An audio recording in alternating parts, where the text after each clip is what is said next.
दक्ष police news, पहिले खाकी मग बाकी।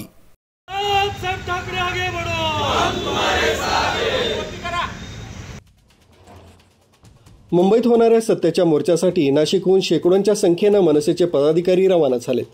आज मुंबईत विरोधकांचा मतचोरी आणि मतदार यादीतील घोळ संदर्भात मोठा मोर्चा निघणार आहे। यात नाशिकहून शेकडो मनसैनिक रवाना झाले। यावेळी त्यांनी नाशिकमध्ये शक्ती प्रदर्शन केलं।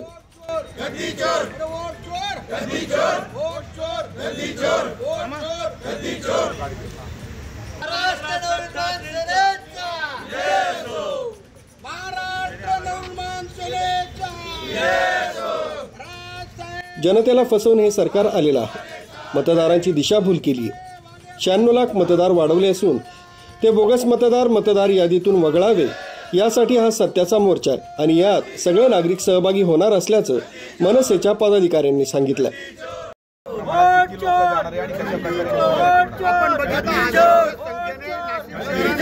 जिल्ह्यातून महाराष्ट्र नवनिर्माण सेना, शिवसेना, काँग्रेस, राष्ट्रवादी हे सर्व महाविकास आघाडीचे पक्ष मुंबईकडे निघालेले आहेत।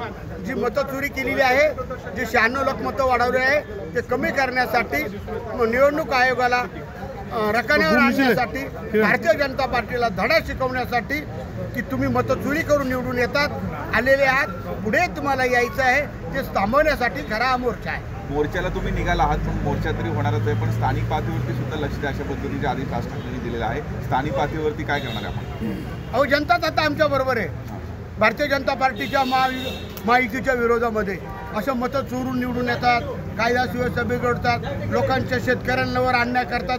तुम्ही बघा ना, आता त्र्यंबक रोड असेल, शेतकऱ्यांना कर्जमाफी नाही, लोक त्यांच्यावर नाराज आहे। त्यामुळे आता सगळी जनता महाविकास आघाडीबरोबर, महाराष्ट्र नवनिर्माण सेनेबरोबर आहे।